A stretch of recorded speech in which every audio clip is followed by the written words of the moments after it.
Okay guys, let's take a look at today's lesson. We're going to be working with volume again. This time it's volume by revolution. And like I did on the last lesson when we worked with cross sections, I want to give you a visual picture of what it is that we are going to be calculating, just so that you have kind of a better idea of what's going on. I also have an applet loaded up for you on Moodle that you can access to look at as well, to visualize what's going on. So here what we're doing is we're taking a two-dimensional figure. In this case it's this portion in light blue, and we're going to revolve it around an axis of revolution. We're going to rotate it around an axis of revolution. Where the axis is really important. It's critical. Here what we're going to do is we're going to start out with the axis of revolution being the x-axis. And notice how this two-dimensional figure is actually sitting on the axis that it's rotating around. Okay, very key here. It's just right on it. It's exactly flush with it. So let's look and see what happens when we rotate it. So this two-dimensional figure is rotated around this axis of revolution, and it creates a three-dimensional figure that we're going to be finding the volume of. Right here it's important to note that see how this is a completely solid figure. This would be the disk method. The disk method is just a completely solid figure. Notice there's no space. Since it is actually sitting on the axis that it's rotating around, there's no space between it and the axis. It creates a completely solid figure. All right, so this would be a disk. Let's look at a situation where the axis of revolution is moved. Let's say it's, let's move it to like -2. Let's say it's down here.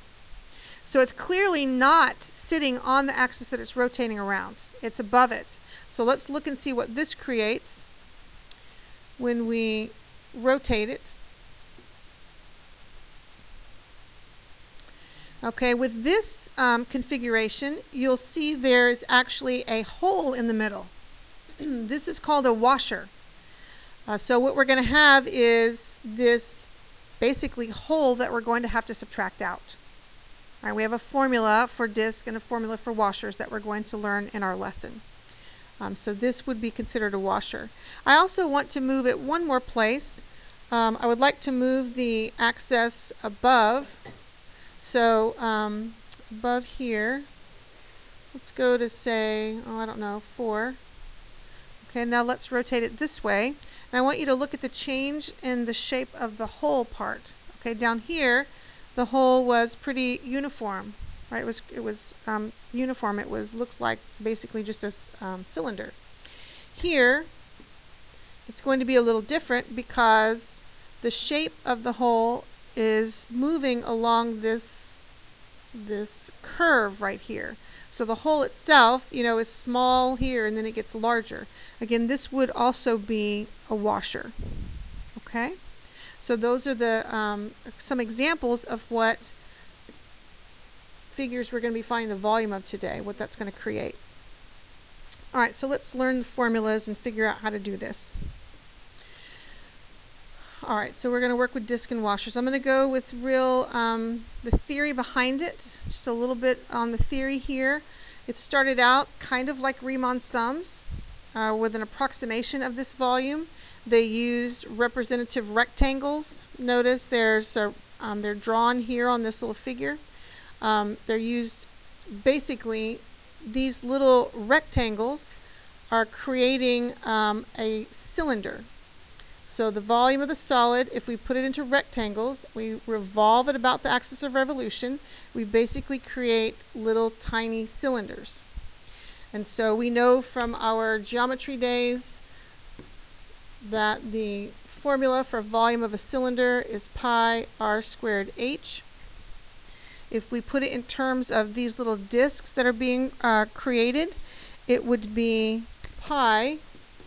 And then we would need an algebraic expression for the radius, and our height would be delta x. Okay, that would be, again, we're just working through the theory. This isn't how we're going to calculate it. We'll get there in just a second. So each disk is a thin cylinder standing on its side.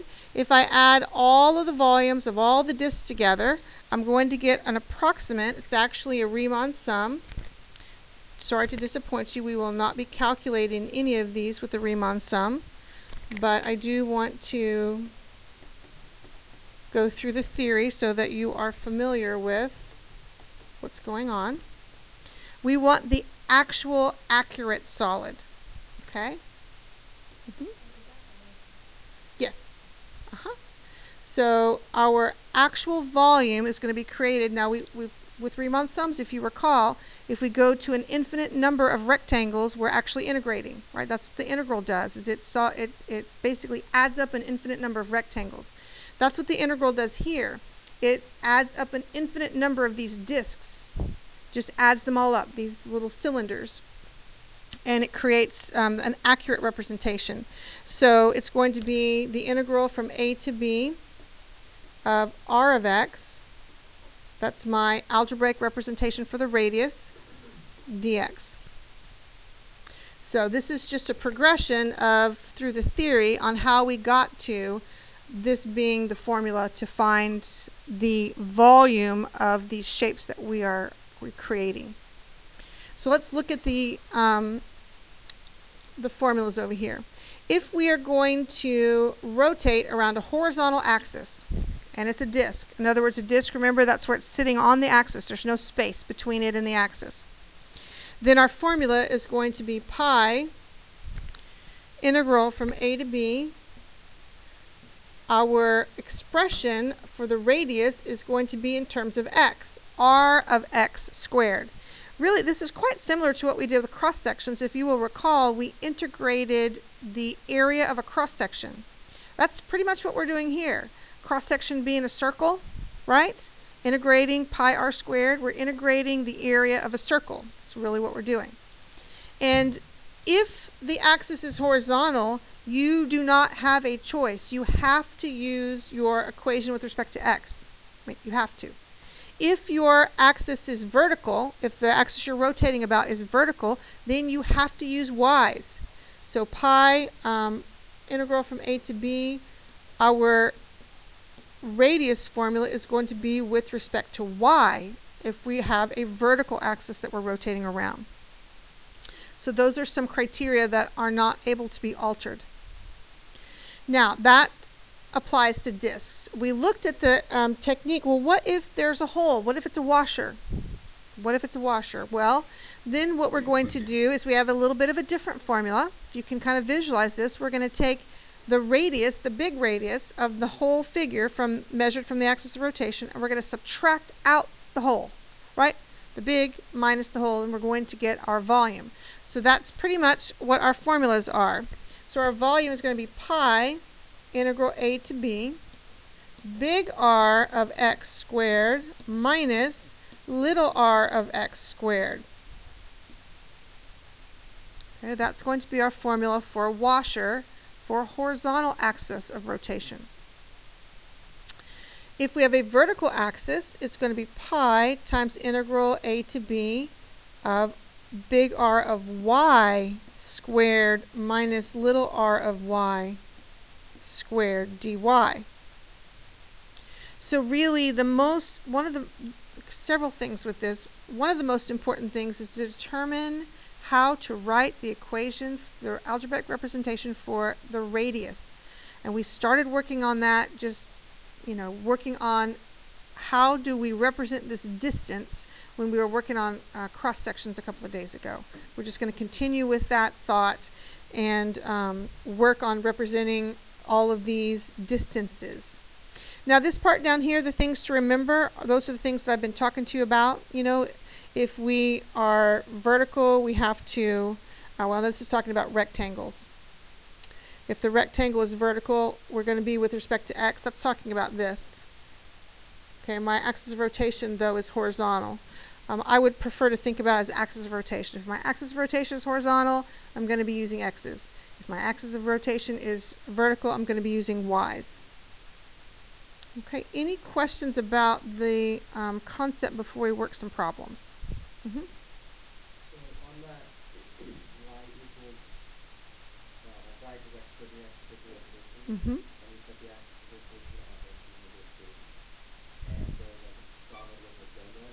Right.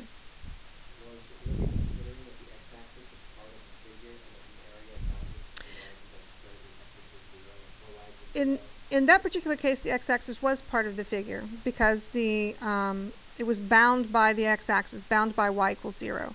And so we've got, that's, when we're going to be looking at these figures over here, it's going to be a really big consideration. We have to bind it, it has to be a closed figure. We have to know exactly what we're going to be rotating. Right, right. All right, so let's go to our, we've got a few examples to work. All right, we are going to take this, this bound area right here. Y equals 9 minus x squared, x equals 0, y equals 0, and we're going to revolve it around several different axes. Okay, so let's start here. Now this is the parabola 9 minus x squared, and I really don't have enough room to, do 9. We're just going to say that this is 9. Okay, right at the top there, just for convenience. These x, we're going to make them the same as they are, 1, 2, 3. So my parabola would come down like that. I actually have the other side also. I had some students asking earlier today about the other side. I'll go ahead and draw it. But we are bound by x equals 0, y equals 0. So here is x equals 0, and here is y equals 0. We're bound by that. Now, if you wanted to use the other side here, you could, but we're bound by those two axes. We have to be in one or the other quadrant. I kind of prefer working in the first quadrant, but if you wanted to work in the second quadrant, you could. So in this particular case, we're going to rotate it about the x-axis. And so what I do is I draw, we'll just draw it over here. I draw a circle with an arrow on it to indicate the axis of rotation. So that's pretty important because every measurement that we take originates at the axis of rotation, period. Wherever it is, it doesn't matter where we move it, we're going to measure from the axis. So here, since I'm rotating, I'm using the x-axis as my axis of rotation. Is this going to be a disc or a washer? It's going to be a disc because it's sitting right on the axis that it's rotating around, right? It's sitting on it. So this is going to be a disc. And sometimes what I'll do is I'll draw like a little shadow guy to give me a better idea of trying to kind of put it in 3 dimensions. I'm going to get rid of this other part of the parabola. We don't really need it. Okay, so that's what we have going on. Now, big R is measured from the axis of rotation to the outer edge of the figure. This is big R. In this case, we only have big R, right? There is no hole that we're taking out. So we've got to figure out how do we represent that distance. If you recall, we talked about it a couple days ago. A function with respect to x measures itself from the x-axis. So this distance is going to be represented by the equation of that curve. Right, the equation of this curve with respect to x, which is this, 9 minus x squared. That is going to represent this distance. In other words, if I put a 1.5 in here, would I not get this distance? I would, right? It would give me that distance. So my big R of x is 9 minus x squared. That's what it is. So let's write our integral. And of course, these are all going to be done with your calculator. Okay, I want you to do all of them with your calculator. Our integral goes pi, so it's pi r squared. We're going from, let's see, these are x bounds. So my x bounds are 0 to 3. It's a disk, so I'm only using the formula for disk, which is the big R. So I've got 9 minus x squared squared dx. I simply take that, put it in my calculator, and I get 407.150. Notice how we're going to the thousands because that's what we do. And so that's our very first one. It is a disk. We okay? All right, let's take the same thing. Let's take our same figure, and this time we're going to rotate it about the line y equals -2. Okay, that's 9. That's 3. So here's our figure. We're going to rotate it about the line y equals -2. So right down here. So that's my axis of rotation. If I were doing the little shadow figure guy, he's basically going to come down here. You know, this it's going to encroach on the other one, but it's going to rotate like this. Okay, that would be my figure. Now, again, our R is always measured from the axis of rotation. So, is this one going to be a disc or a washer? It's going to be a washer, right? Because, yeah, there's a space. It's not sitting on the axis it's rotating around. There's a space. So, I'm going to measure big R. Big R is measured from the axis of rotation to the outer edge of the figure. So, this would be big R. Now, this distance we already know is represented by the equation 9 minus x squared, right? Didn't we just establish that in the other problem? But I have extra distance. How much extra do I have? Right, now I have actually, we're always going to be doing distances positive, so I have 2 extra spaces. So it's going to be +2. Okay, so I'm going to have my 9 minus x squared, and I'm going to add 2 to it. That's my big R. That's my big R. So here's the 9 minus x squared, and here's plus the additional 2 spaces. All right, now let's look at little r. Little r is measured from the axis of rotation to the bottom part of the figure. This is little r. Little r is always 2. Little r is 2. Okay? So now let's write our integral. So we have pi integral of 0 to 3. This time, we're having a washer. So it's going to be big R squared minus little r squared. So we have 9 minus x squared plus 2. Well, it's going crazy. Come on. 9 minus x squared plus 2 squared. If you want to add the 9 and 2 together, go for it. I'm always afraid that I'm going to make it 7 or something. I don't know. I just type it in my calculator just like that. So that's my big R minus little r 2 squared dx. Okay. I type that all into my calculator, and I get a volume of 633.345. And those are 2 examples with a horizontal axis of rotation.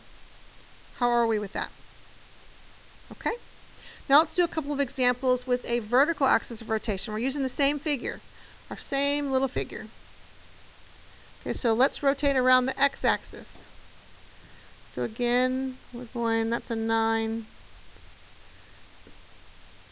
Okay, here's our figure. Now we are going to rotate around the y-axis.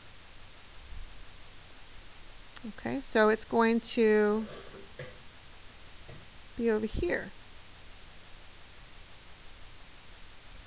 All right. Now, is this going to be a disc or a washer?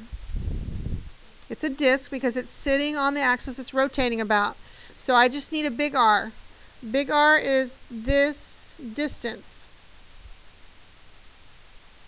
How do I represent that distance? It's the curve, right? Right. We have to change it. It has to be in terms of x, doesn't it? So, I mean, it has to be x equals a bunch of y's. That's what it's got to be. And that's not how it is. So let's fix this. So this would be, what? X squared equals 9 minus y, or x equals plus minus square root of 9 minus y.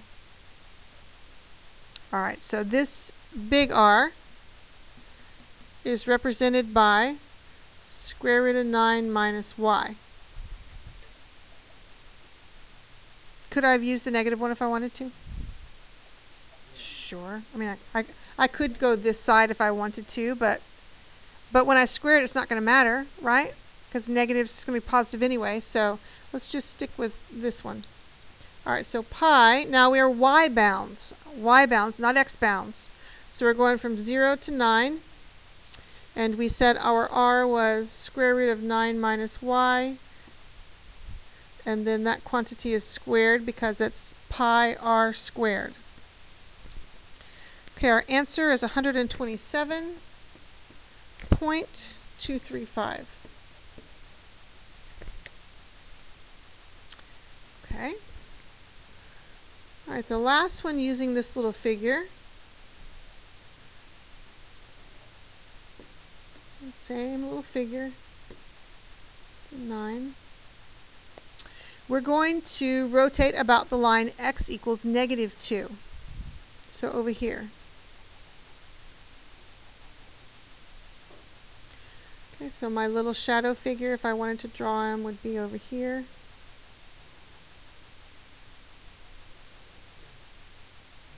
Okay.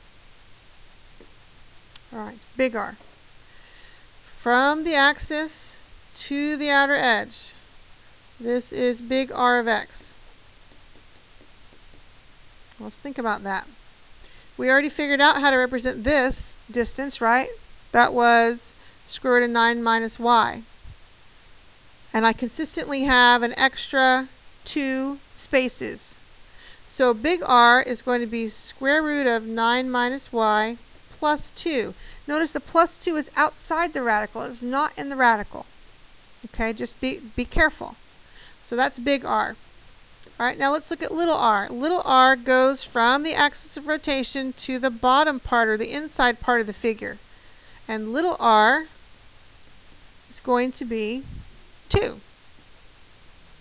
All right, so let's write our integral. So we have pi, integral from 0 to 9.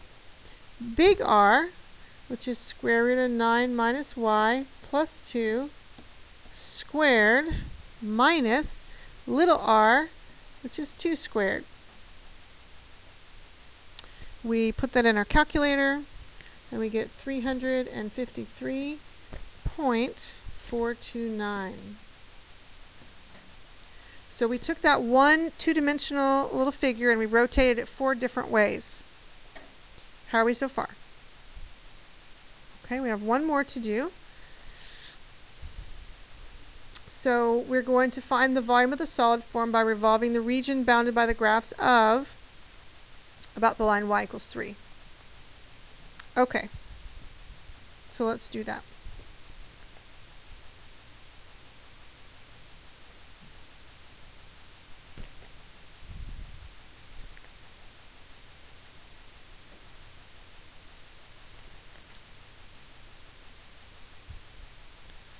I'm going to kind of exaggerate this drawing. I'm not going to draw it to this exact scale so that we can get a better picture of this enclosed region.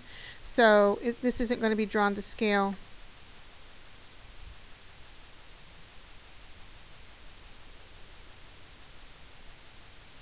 Okay, these actually cross at 0 and these actually cross at an x of 1. Again, just so we can get a bit of a bigger picture rather than that tiny little box. Okay.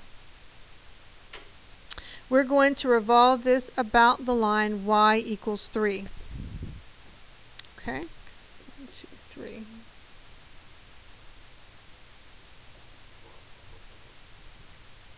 Is this going to be a disc or a washer? It's going to be a washer, isn't it? Because there's space. This is not, even if this was scooted up, wouldn't I still have space between my axis? I mean, even if it were right here, it would still be a washer. Okay, it actually has to lay flat on the axis to be a disc. All right, so big R measured from the axis of rotation to the outside of the figure. That's big R. And it's a horizontal axis of rotation, so we have to be with respect to x. Now, so let's think about that for a minute. This is a bit different. Now, if I was taking this whole space, that would be 3, right? This whole space would be 3, but I don't want all 3, do I? I don't want this little part down here. I need to take that out. I need to subtract that out. What formula or equation do I have that represents this space right here? X squared. So what I want to do is I want to do 3 minus x squared to get this location. So my big R is 3 minus x squared. Okay, so 3 is this entire distance, but I want to take this part out, so I have to take out the x squared. We okay with that? All right, let's look at little r. Little r is measured from the axis of rotation to the inside of the figure. So little r. Okay, so that's right. I have this whole space is 3, right? And I want to take out this thing. I want to take out that space. That space is represented by, what, 2x minus x squared, right? So little r is going to be 3 minus parentheses 2x minus x squared. That's little r. So let's write our integral. So it's pi, where we intersect is 0 to 1. Like I said, my figure's not drawn to scale, but those two parabolas intersect at 0 and 1. So I'm going from 0 to 1. Big R, we said, was 3 minus x squared, minus little r is 3 minus 2x minus x squared. All of that is squared dx. You can see how critical it is that you put it in the calculator correctly. You know, one wrong parenthesis and it's going to give you the wrong answer. So this is going to be 5.236. Okay? We okay?